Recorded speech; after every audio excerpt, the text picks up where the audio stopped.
Vous pensez que ce gouvernement, dont on commence à comprendre l'architecture, a une longévité importante? J'espère que non. Ah oui. Vous voyez, paradoxalement, j'espère qu'il va réussir.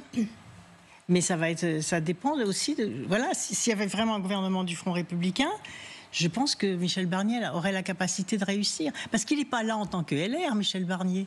Il est là pour ses qualités personnelles. Donc ça, c'est un atout. Donc, et en même temps, il est un peu prisonnier, effectivement, d'une future majorité parlementaire. Mais il faut aussi qu'il sache jouer par rapport à ce qu'ont dit les électeurs dans les urnes. Sinon, le jour où il y aura une motion de censure, les Français vont comprendre qu'il y a une motion de censure. Alors que s'il gouverne pour tenir compte de ce qui a été dit dans les urnes, les Français n'adhéreront pas à une motion de censure. Vous voyez ? Donc il pourra à ce moment-là continuer les choses. Mais moi, j'aurais bien voulu avoir le ministère de l'Intérieur avec l'ordre juste. Ça aurait été intéressant qu'il y ait quelqu'un de gauche et soit le ministère de l'Intérieur, soit l'économie et finances. Ça aurait eu du sens dans l'équilibre des institutions. Bon, c'est pas le choix qui a été fait, dont acte, mais on ne pourra pas dire qu'il n'y avait pas de personnalités politiques expérimentées qui ont refusé de rentrer dans ce gouvernement. Oui, on ne pourra pas dire qu'ils ont tous refusé, en tout cas. On ne pourra pas dire qu'ils ont tous refusé. Parce qu'il y a eu des refus. Il y a aussi une lourde responsabilité quand même de la gauche. Quand, par exemple, le Parti socialiste décide en bureau national de ne pas soutenir Bernard Cazeneuve, c'est cher. Ils ont raison. Ah. Mais ce n'est pas leur candidat. Mais Bernard Cazeneuve, il a sans doute des qualités. Mais c'est le candidat choisi par la droite et soutenu par la presse de droite parce qu'il divise la gauche. Il a insulté les électeurs de LFI. Moi, je n'ai jamais insulté ni les électeurs du RN, jamais, ni les électeurs de LFI, jamais. Donc ceux qui en font leur identité politique en insultant les électeurs parce qu'ils n'adhèrent pas aux idées des leaders, c'est pas la même chose.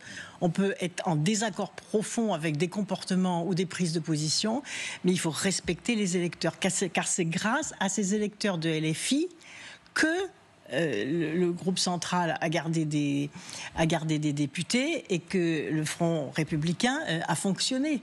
Donc, c'était pas acceptable comme solution. Mais maintenant, il avait très bien sa place en tant que responsable politique au sein d'un gouvernement. Pourquoi toujours Matignon ? Pourquoi toujours être premier ? Vous voyez ? Donc, oui. C'est des comportements d'ego. Mais moi, comme je ne suis pas comme ça, effectivement, je les surprends. Je les surprends, ces hommes politiques. Certains de ces hommes politiques qui sont toujours dans l'autre qui est devant moi, donc je veux être aussi les conflits de territoire, il a tel pouvoir, je veux tel autre pouvoir. Non, à un moment, c'est une responsabilité collective, d'une réussite collective d'un pays qui est dans de grandes difficultés aujourd'hui, mais qui a un potentiel aussi extraordinaire, on l'a vu dans les JO.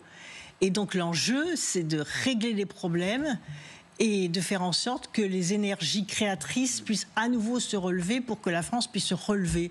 Un peu comme en 1958. Il y a un peu un parallèle entre les deux périodes. Est-ce que la classe politique est à la... Même si plus personne ne sait que c'est le gaullisme. Hein. Oui. Quand on parle aux jeunes du gaullisme, ils disent « Stop, de quoi vous parlez ? Il faut qu'on fasse attention. »